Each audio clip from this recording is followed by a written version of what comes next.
Welcome to AEI. I'm Matt Jensen, and I direct the Open Source Policy Center. First of all, I'm just very happy to have you all here. We've all, and many other people have put in a lot of time on this project, and this is a bit of a celebration, and I'm happy to be sharing it with you. The schedule, we're going to have a TaxBrain demo, and all of us will present TaxBrain, which is a tool where anyone can analyze individual and payroll tax policies for themselves on the web, accessing open source economic models. We'll also have a reception afterwards, and we'll have wine out, not just chips. The highlight of the event, you can decide. But before we do all of that, I'd like to just say a little bit about what the Open Source Policy Center is, and what the motivations have been behind the work that we're doing. The way I think of OSPC is as a vehicle for AEI to support and really incubate open source economic modeling. And what does that mean for the modeling to be open source? It means that it's collaborative. There's a community of people who are contributing their expertise and their skills and their passion to developing the models and making them better. It also means that it's transparent, that anyone can go in and see the assumptions behind the models, see how the models work, and it takes time. Going and looking at source code isn't necessarily easy, but if you put in the effort, and if we put in the effort to explain the models and explain the analyses to you, we want everything to be transparent. And it also means that it's accessible, and part of that is through applications like TaxBrain, and part of making the tools accessible is just by making the source code behind the analyses accessible. Well, this is really just an aside, but many of us at AEI, and I'm sure many of you, are paying attention to the election season. And it depresses me to say that that's true, that I am paying attention, but I am. And there's so much polarization, and there's so much distrust of government that I guess we're seeing in this election cycle. And I hope that the open source approach to policy analysis is an antidote to that.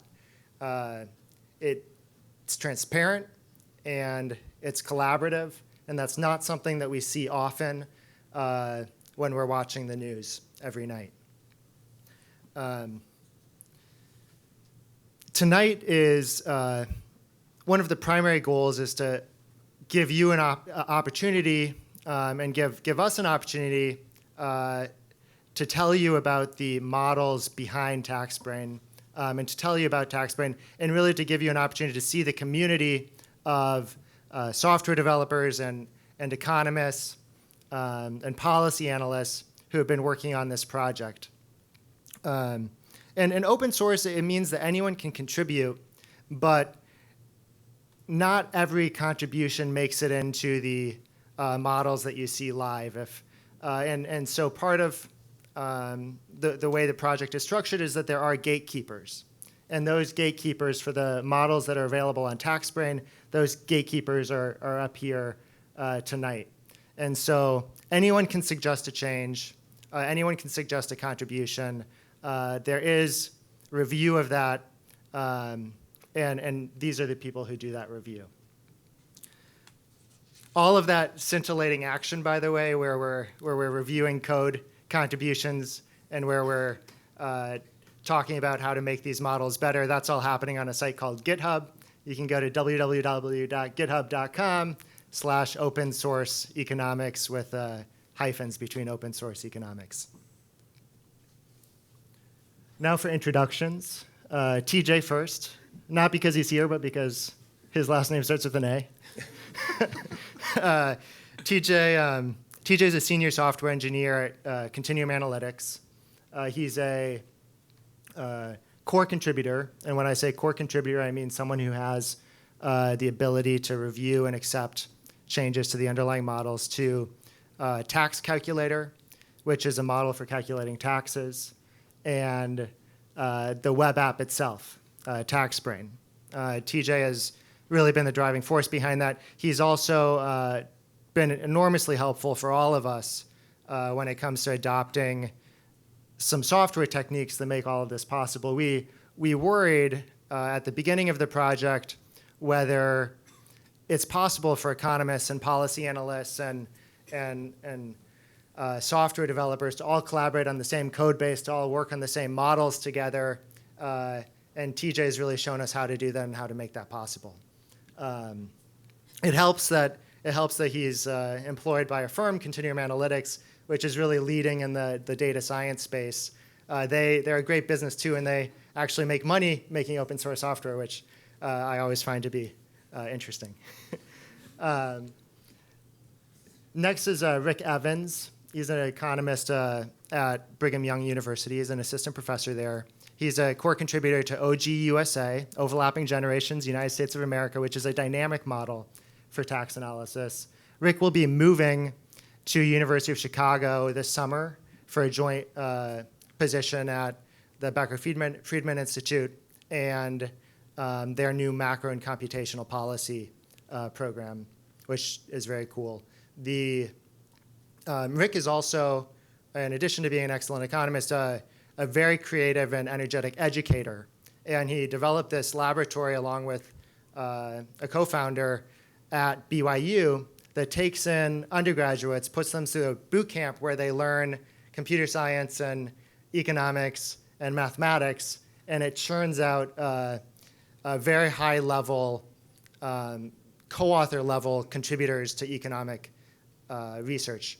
And that program and the participants in that program, the students in that program, have been essential in developing these models, as has the co-founder of that project, Kirk Phillips, who isn't here tonight, but the whole group has been extremely valuable. I hope that Rick finds a way to make it happen at University of Chicago as well.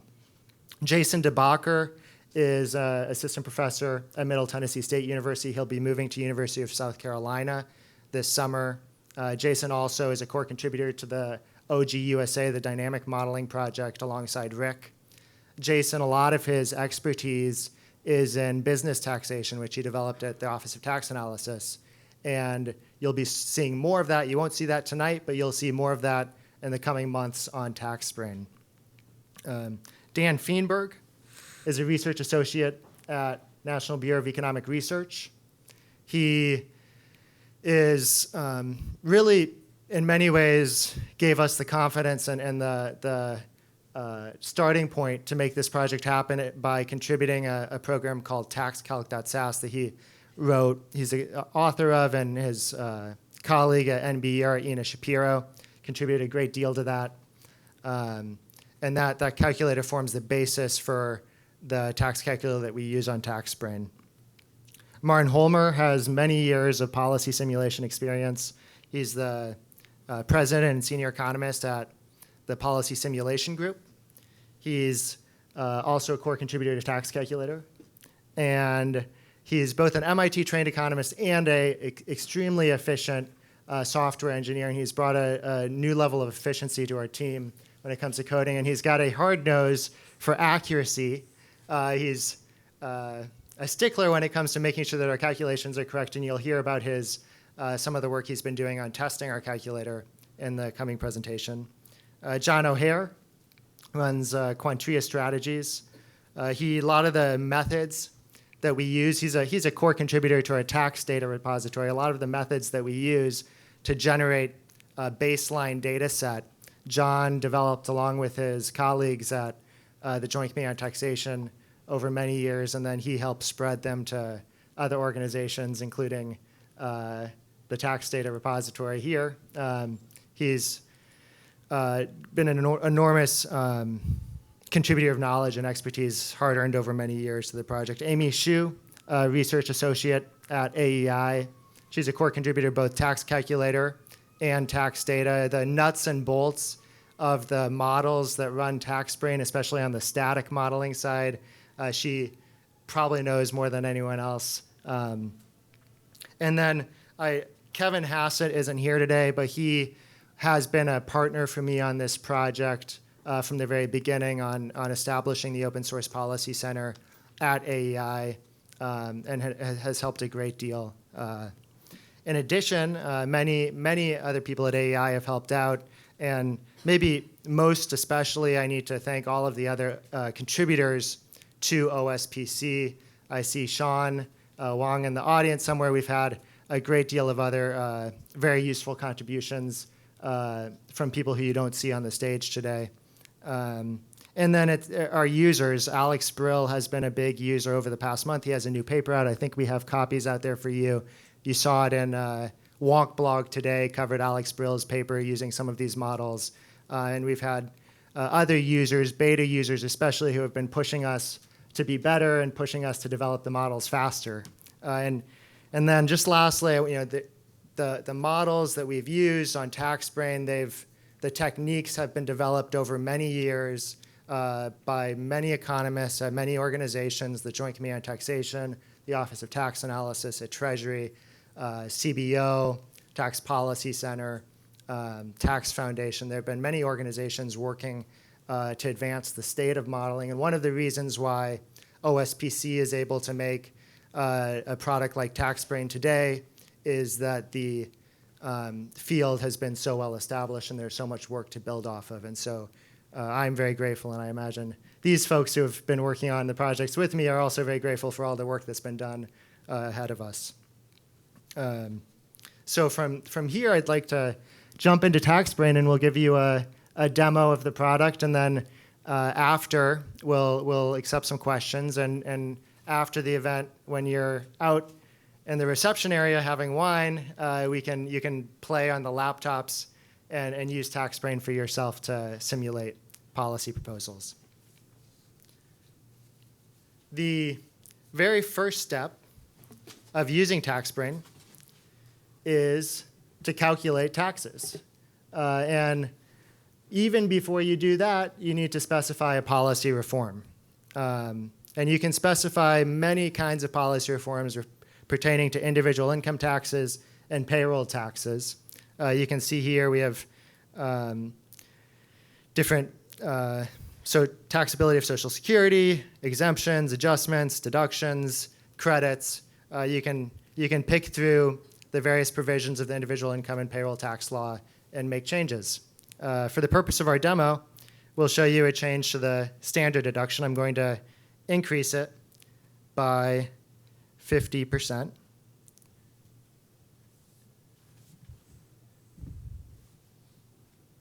Once I get my mouse to work, there we go. So this is across the board going from 6,300 for standard. The standard deduction is different for different filing statuses. If you're married, if you're single, different for everyone. We'll increase every value by 50%. And then we'll go down, and finally, you can show me the results. If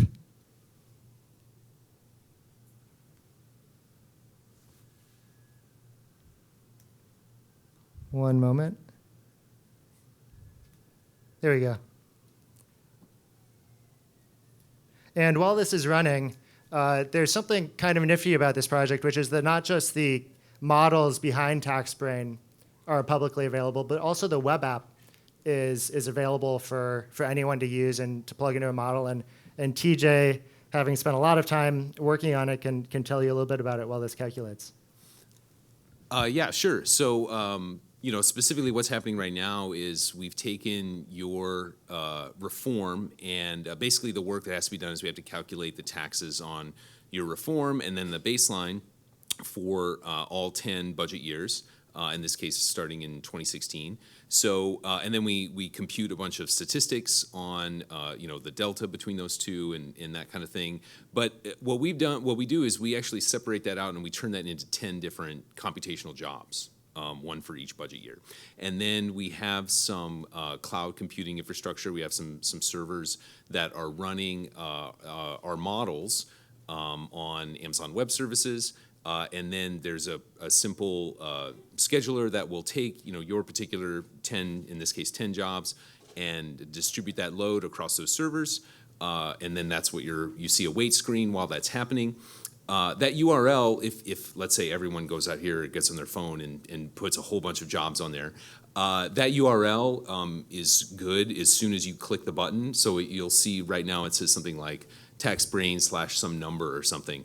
If there's a heavy load on the server, you can always just send that. You can come back to that link later or send that to a colleague or whatever, and you will when the job actually gets scheduled on the servers and is finished.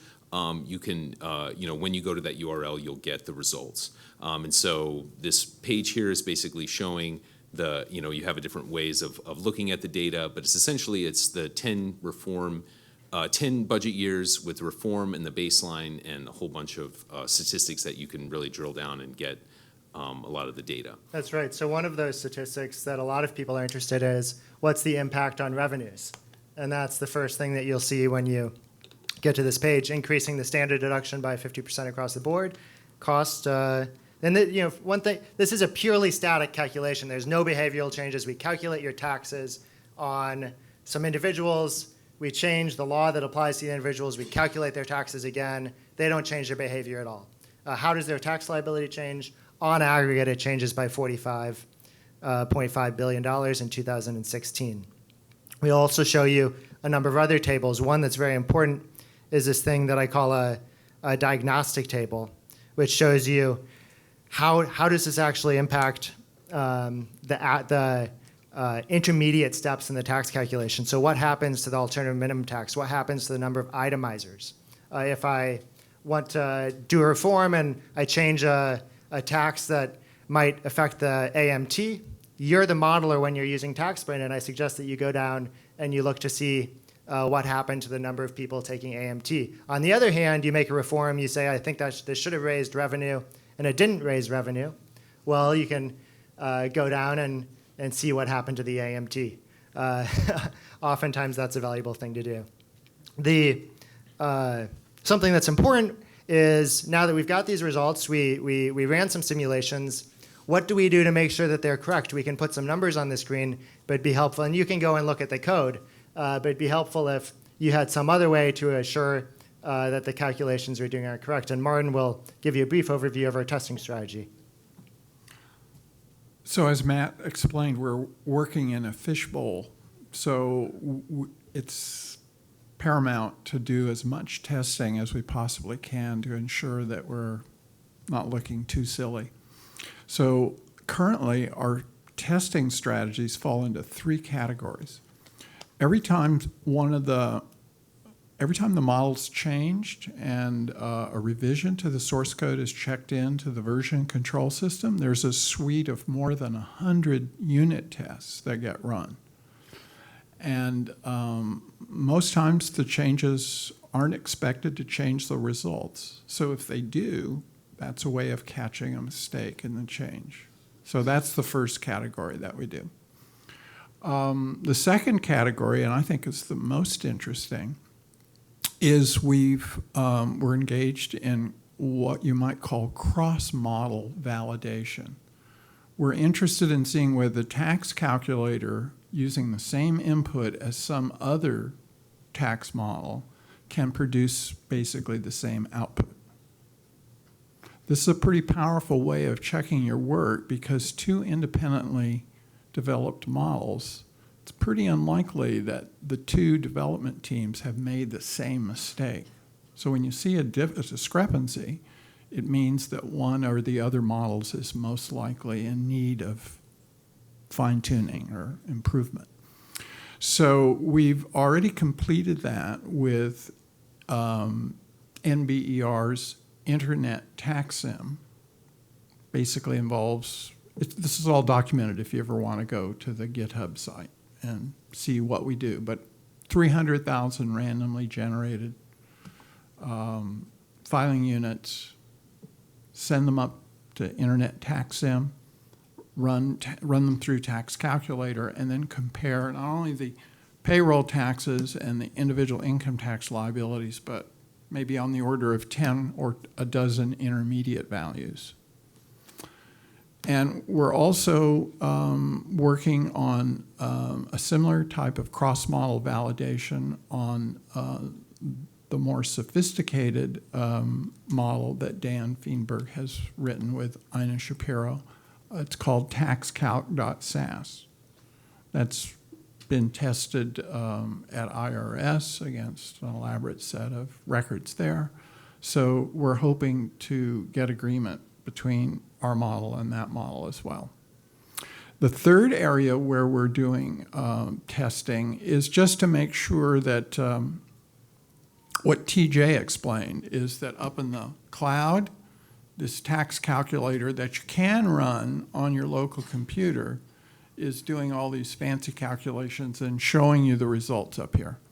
So we've created an automated web manipulation thing where we essentially have a computer program that plays the role that you just saw in the demonstration, enters a reform, scrapes the results off this page you're looking at here, and then sends the same reform to the tax calculator that's running on the local computer, just to make sure that there's no slippage anywhere between in this whole web business. And so we're feeling good about that as well.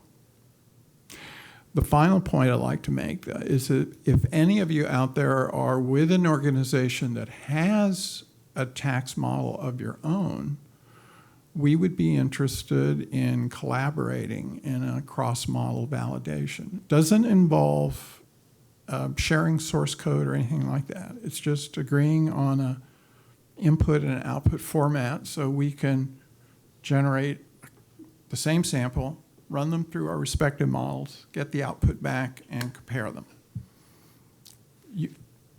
So talk to me afterwards if you're interested in that.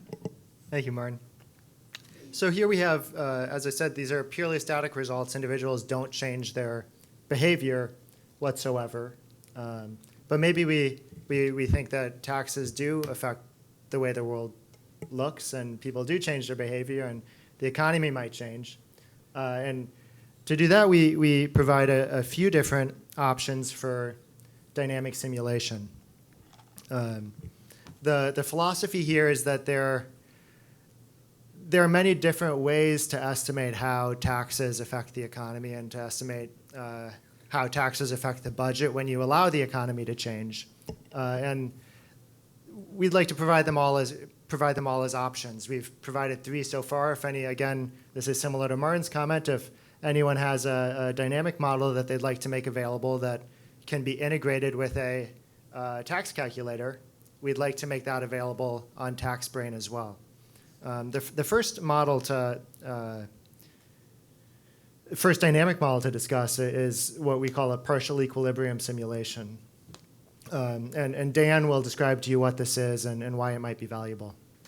So the partial equilibrium results model the individual response to changes in after-tax prices and wages and realization rates, but they don't allow pre-tax wages or prices to change. We certainly expect people to respond to taxes. That was once a controversial idea, but it's now generally accepted. I mean, people, both ends of the political spectrum, I think, agree that there are significant effects of taxation on taxable income and capital gains realizations, although, interestingly enough, what people believe the source of those changes are can be quite different. It might be labor supply or intensity of effort, or it might not be. It might be rent-seeking or other behaviors that are less desirable. And which one you give primacy to depends upon where in the political spectrum you stand. But it's clear, I think, that the vast majority of serious people believe there are important effects.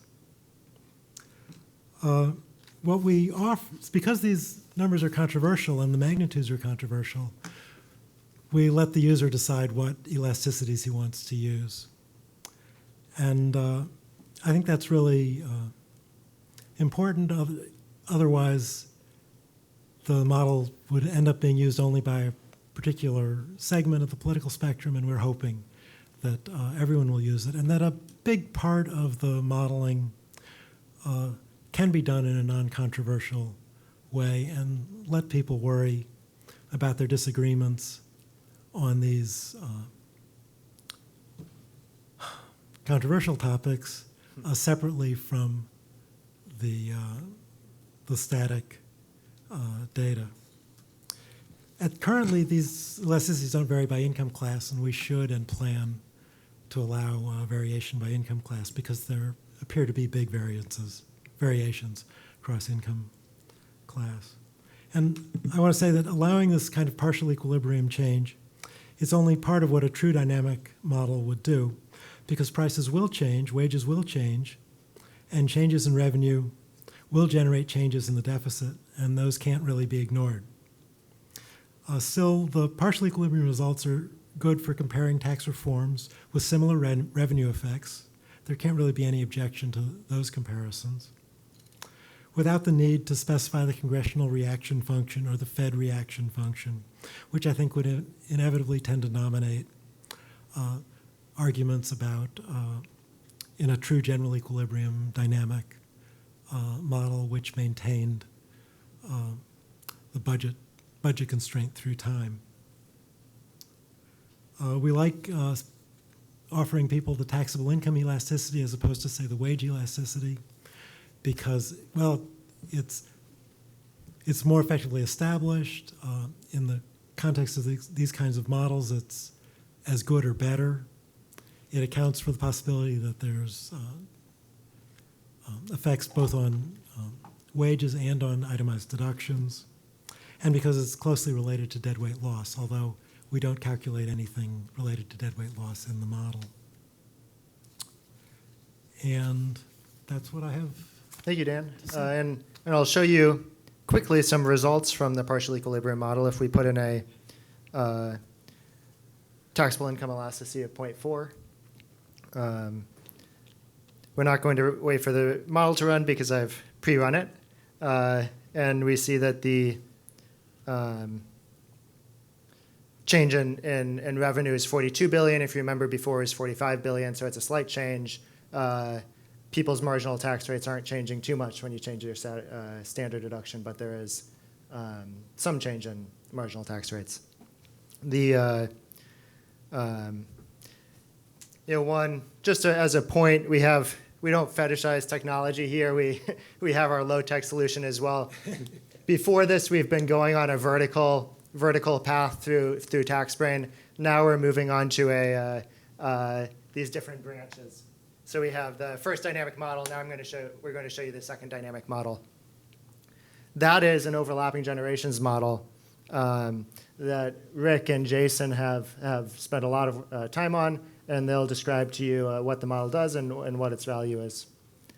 All right, thanks, Matt. So the overlapping generations model, we call it OGUSA. As Dan said, it takes some different assumptions to get the general equilibrium effects. What does a tax change do to output, interest rates, wages?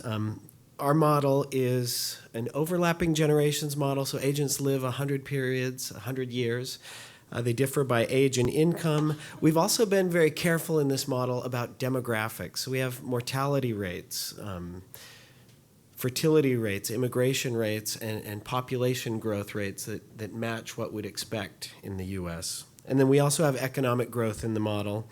And in the model, agents respond to tax policy by changing their labor supply and their savings, and we use that to look at the effect on the macroeconomic variables and on tax revenue. Something I think that's really neat in this model is we've done a very cool integration for the tax functions that we use in the model with the tax calculator program that Matt just demonstrated.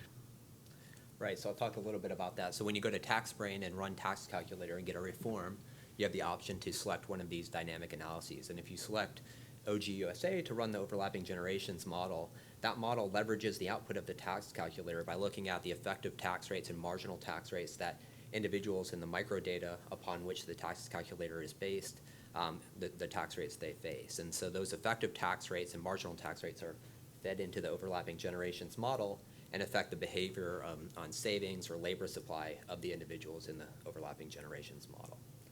That's right. The overlapping generations model here is similar to what you think of as a dynamic score from JCT.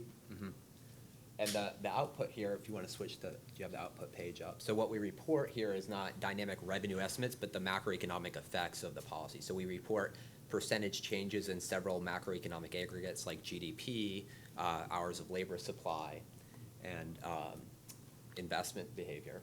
We also report changes in factor prices, interest rates, and wage rates, and then changes in total tax revenue that account for the feedback effects of the macroeconomic impacts of tax policy.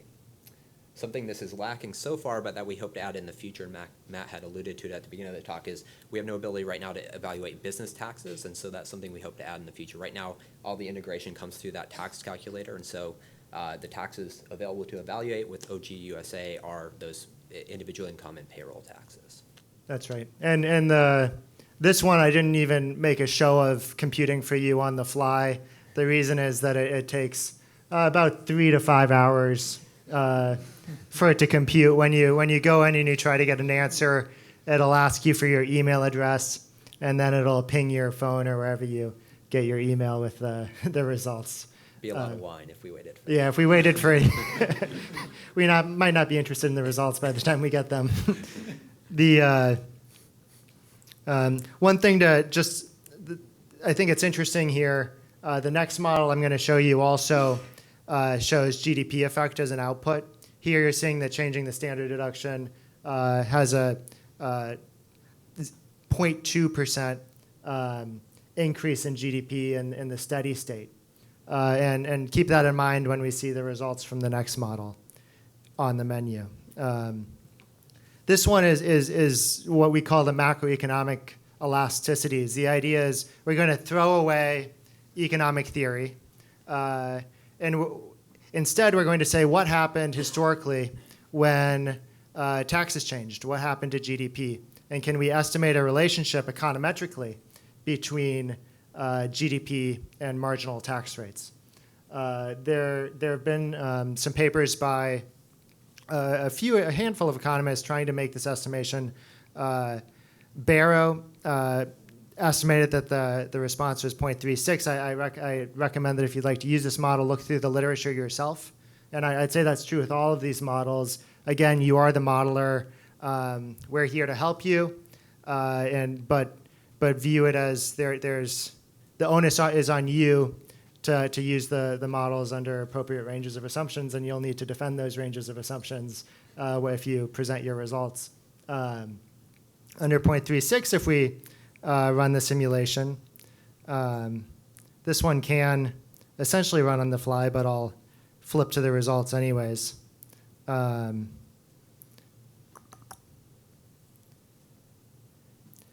Very simple output. We also end up seeing that the effect on GDP was 0.2. And I find this interesting because we have a very complicated overlapping generations model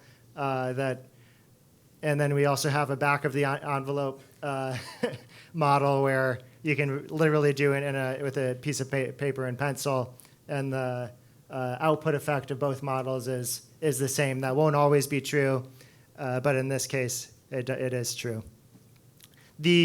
We've gone through from the beginning to end of using tax calculator. We specified a change to tax law.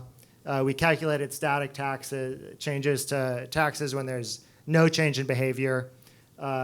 We looked at a few different dynamic models.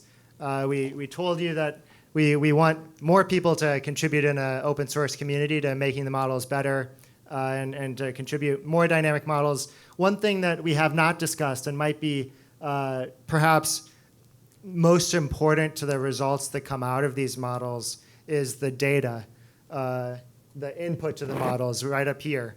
And John will give you a brief overview of the data preparation that we use and that really impacts the results all the way through the process. As was mentioned a couple of times already, the type of model we're talking about here is referred to as a micro simulation model, where the unit of analysis is a micro unit, an individual, a household, a taxpayer. as opposed to a macro model that, looks at interest rates and gross domestic product and unemployment rates, that kind of stuff. So I think of these models as kind of a tax calculator, a very accurate tax calculator that picks up all the interactions and the complexities of the tax law attached to a database. And I've always referred to this as kind of TurboTax writ large. You saw Matt go in there and change the standard deduction by all the filing status. So the way the model works is it processes a couple of 300,000 tax records. On a record-by-record basis, it calculates the tax before and it calculates the tax after he makes that change. And the result is aggregated from the bottom up and summed up. And so the 45 billion is the sum of everyone in the database. So in creating the database, there's several steps we go through. The starting point is a public use database put out by the Statistics of Income Division at the IRS. It's a public use file of tax records. They don't like you to call them tax returns, although they come from a tax return database. They are blurred to protect the confidentiality of the taxpayers, and it's a sample of about 150,000 that are weighted up to hit aggregate totals that are published by the IRS. 140 million taxpayers, that kind of stuff. Now that file by itself is extremely useful for doing a lot of types of policy analysis, but it's in some respects incomplete. Not everyone in the United States is required to file a tax return. If you look at the instructions for the 1040, it says who's required to file. Well, there's kind of income limits. A lot of people that have Social Security as their only income do not file. So if you want to do a tax policy simulation that may give credits to people who don't file, or maybe instead of raising the standard deduction, you want to lower the standard deduction, you're going to bring more people into the system. So you want to supplement that tax data with people that don't file taxes. And so to do that, we kind of merge on or meld on information from the Current Population Survey, which is an annual file put out by the Census Department for almost 60 years. It's a well understood file. It's been around. It contains a wealth of income and demographic information for the non-institutional population in the United States. So it represents the population. Not only can you get non-filers from there, you also can get a lot of wealth of demographic information that you wouldn't find on a tax return. So for example, the CPS is the survey of record for health insurance coverage. So if you're trying to maybe give a credit for health insurance, just if you're covered, the CPS is the place where you want to go. Things like transfer payments, for example, don't show up on the tax returns. So there's a lot of demographic and labor force information on the CPS. So we do what is called a statistical match with the CPS and the public use file to basically combine income from both sources. The final step is there's a delay in the release of the tax data. The most recent one now, I believe, is 2009. And the simulations that Matt showed you start in 2016. So we're already 7 years behind. And then you go out to 2025. You go out to 2025. So we want to get the data kind of aged up to represent what we think the tax data would look like and the demographics would look like in 2016 all the way through. So we develop a forecast. We use the CBO annual macro forecast to age things like wages and interest and dividends. We use population data from the census to grow our population totals out. We use the Social Security Trustees Report to target Social Security income. So we get a wealth of sources to develop some targets that we want to hit in moving out forward. Once we develop the targets, we have a two-step process that we adjust the sample weights on the file, the ones where you add up everything, you multiply by a weight. We adjust those weights to hit these targets, and we do it in a two-step process. The first process is just called, it's a simple blow-up factor. We look at the changes in wages and we blow wages up by that amount. The second is a more complex kind of an optimization algorithm where we adjust the weights on an individual basis to hit our targets. At the end of the day, we start with the database and we add on the CPS and we age and adjust these weights. So we essentially have the same data with a different set of weights for 2010, 2011, 2012, all the way up to 2025. And that's how, when we run the model, we pull in the data with the new weights. So Thank you, that's John. the construction. The key point there is that the database is proprietary. You need to buy it from the IRS. If you have the money, I suggest you buy it. It's very cool data. But we also want people to understand what's going on with the models who don't necessarily buy the data or who can't necessarily understand what's going on with the optimization routines because maybe they don't code in Python, for instance. And so transparency is a key goal of ours, and Amy will tell you about how we try to maintain transparency even when there are proprietary data involved. Thanks, Matt. So the point of data transparency is to provide as information as possible, even though we're using a proprietary data set. But at the same time, we perfectly understand that not everyone's super nerdy as me who cannot fall asleep without coding one line or two in Python. But the point is we still want to provide you a good picture of what exactly is going on inside the calculator by providing you some reports. So what reports do we provide you?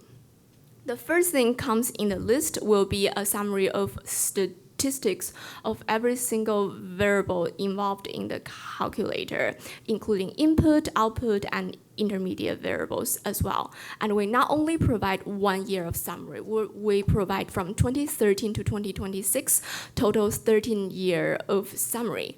Along that line, we also give you a correlation matrix on the same set variable as well. And if there's one day you do not want to run any code at all, welcome to check out our example reform results. But say, if you do understand code and want to run everything yourself, awesome. We provide a dummy data set, as Martin mentioned on the testing side. You will be able to plug in that dummy data set into your own tax model and compare your results to our results. It's gonna be super fun. And if you ever, and for the extrapolation process, which blew up the 2009 data all the way to 2026, we have a extrapolation routine. And if you ever want to plug in your own targets, your own assumption, well, welcome to do that as well. Last but not least, if you ever have some sort of information that you think you will need, but we don't provide it yet, please let us know. It would be really helpful for us as well. Thank you. Thanks, Amy. So that's the overview of TaxBrain. There's a lot of detail on tax modeling. There's a lot of detail on how you can use TaxBrain. What I also hope that you take away from this is you can get a group of modelers all with different expertise and economists and software developers and have them work on one project and make that project as transparent as possible for the sake of transparency and collaboration and hopefully scientific progress as we have more peer reviewers looking at our work and helping us make it better. When you leave tonight, we'll have a question session first, but when you leave after that, I want you to look at a statue out here of William Baruti, who is a president of the American Enterprise Institute. And on it, it says free enterprise. It says that the free competition of ideas is fundamental to a free society. And that's really been my inspiration for this work. And when we're out having the reception, I hope you talk to all of us and talk about what the motivations are for working on an open source project and working on a collaborative project like this one. Before we go out for wine and refreshments, though, we can open up the floor for a few minutes for questions.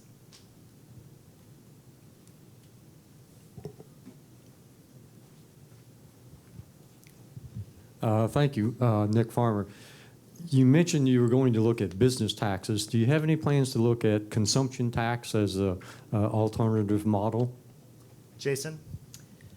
Yeah, so as we kind of analyze business taxes, if we're looking at, say, a cash flow tax or something like that, we'll have the ability to analyze that as we integrate business taxes into the overlapping generations model. That's right. We do have plans. Yeah. We have an excellent scholar at AEI who's here right now, Alan Viard, who's done a lot of work on consumption taxes in the past, and I've learned a lot from Alan, and I'm highly motivated to try to work with Jason to make that sort of capabilities available on TaxBrain. Yes? And please state your name. Thank you. Yeah. My name is Li Yang. Thanks for your presentation. This sounds pretty complicated, but let's start from the beginning. We are talking about accountability. We are talking about data reliability. But I think before we jump into that complication, we have to start from the beginning, whether data is correct. And now I'm really concerned our society in vicious cycle. All the data is not really reliable. And you cannot even ask for information or ask on your own record. And your employment or your income will be just robbed away that you cannot even have a government to redress. So I just wonder if we can have an effort on this direction, so be sure the data is right, be sure the people income is protected, their employment is protected. Then we can really make research meaningful. Thank you. The point is valid, which is that a lot of this work that we do depends on the quality of the data that we have available. And I think there are a few things that the government already does that are extremely helpful for us. Releasing the file from the statistics of income is extremely helpful in all of the aggregate statistics. There is certainly more that could be done to make administrative data available to researchers. And I know that there are many economists and people in government who are trying to do that right now. There are certainly confidentiality issues as well. So it's about walking the line between confidentiality and the utility of the data to researchers. Yes?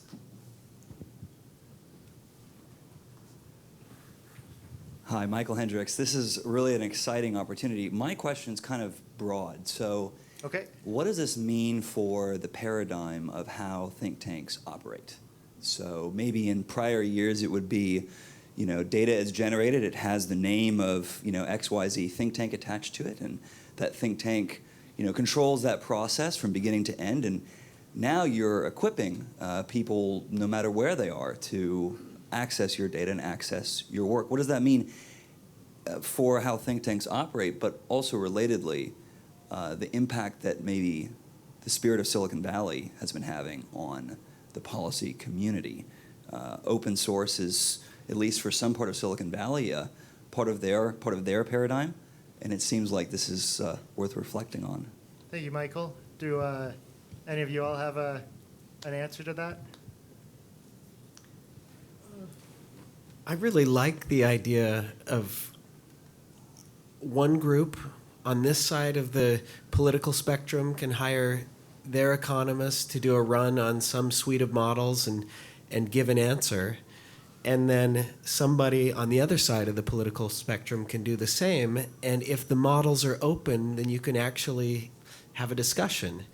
It's hard to do when those models are not open, when I can't check the sometimes hundreds of assumptions that are involved in these kinds of models. So I think this could be productive. There could be some messiness in having a bunch of different estimates and who do you trust. But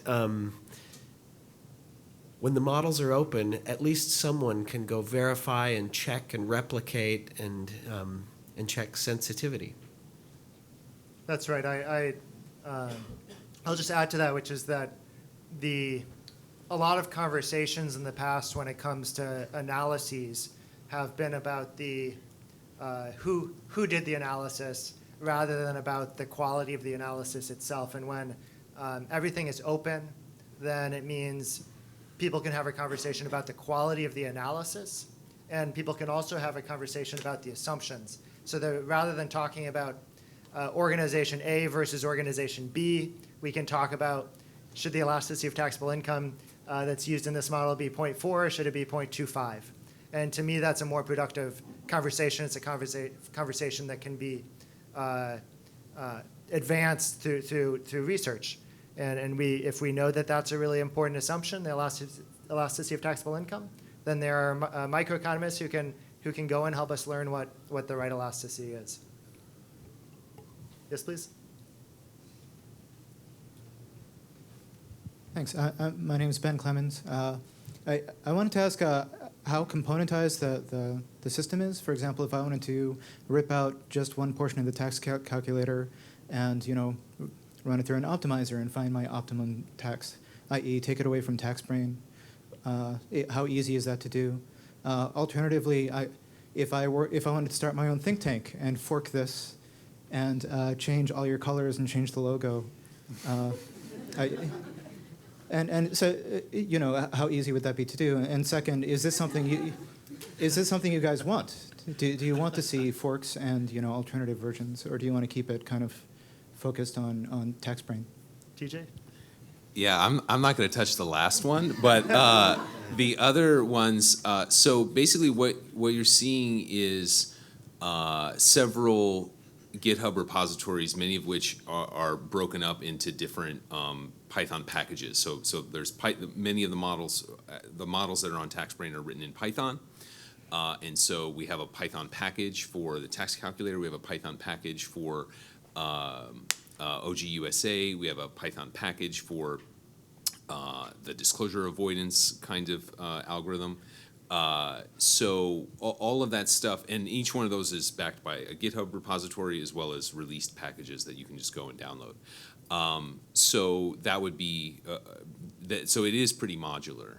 And so, and then with respect to the question about, I mean, it's all like one button you can click and fork the whole web application and change the colors, and run your own thing. I mean, there's nothing special. I mean, Open Source Policy Center pays the hosting fees to make all the computation happen and everything.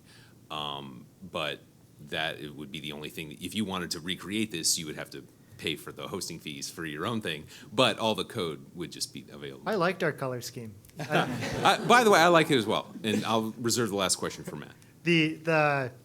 Do we want people to do that? We do want to build communities around the models, and we've already started to do that around the models that are available on TaxBrain. And so TaxBrain is really just an interface to a number of open source models and packages, as TJ mentioned. And we'd like to build communities around those packages, and we'd like more models to be included. So if someone has another dynamic model, or someone has a way to analyze spending proposals, or a way to analyze any sort of proposal, any sort of economic analysis about policy, we'd like to make that available here. It's very easy to fork TaxBrain and create a new version of TaxBrain, but I do like the color scheme, and I'd rather you work on the models and help make this better rather than forking it. But it's under what's called TaxBrain itself is under what's called an MIT license, which means you can take the code for the web application and use it for another version of TaxBrain, or you could use it to make some other model available. So if you had a completely different model, you want to build a web app on top of it, go for it. It should be easier now that this code is available. And then the models themselves, they're all in the public domain. We've relinquished the copyright entirely. Do with them what you will. We do have some requests about how they're cited. And we'd like you to adhere to those requests, but we're not going to come sue you if you don't cite us appropriately. Can I follow up? Yes, Dan. I think the most interesting concern there is, what about tax reforms that aren't reflected in the TaxBrain interface already. Surely people are more creative than we are thinking of changes in the tax law that they'd like to model. And I take it we want people to work with us to implement those in TaxBrain itself. And hopefully it would not be necessary to fork the project just to get a different tax reform. That's exactly right. Yeah. Yes, please. Can I add just Oh, one point? Martin, go ahead. Yeah. In thinking about your question, I think anybody in your position would have to think of what's the net benefit of going on my own versus the net benefit of joining the community and contributing to have it do something that it doesn't do now that you want it to do. So what we're hoping, I suppose you could say it's a little bit of a gamble. What we're hoping is that people are going to make that cost-benefit calculation and say, there's so much synergy here and there's so many people working on this already that it's a better deal for me to contribute a little bit, to add to this what I want in it, and I think other people would be interested in, rather than just copying it and going away.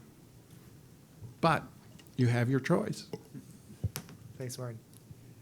I'm Fred Altman, and my question's, I'm sure, off base. But you started the session talking about, the disenchantment, and maybe the transparency of what you're doing will address that issue. As far as I can see, it makes it very transparent for policy analysts, but do you see any way where this transfers down to the protesters at a Trump rally? I think so. Someone will have to. There are a lot of talented economists and policy analysts whose job is to translate work for the protester at the Trump rally. And when this is transparent, those people can spend their time on the job.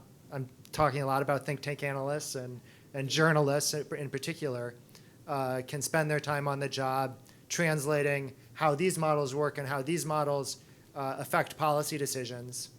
And that's something that can happen now. But if these models are closed, if no one can see them and maybe a handful of assumptions are disclosed, but not all assumptions are disclosed, then the journalist or the policy analyst doesn't have that option to communicate what's happening to the Trump supporter at the Trump rally.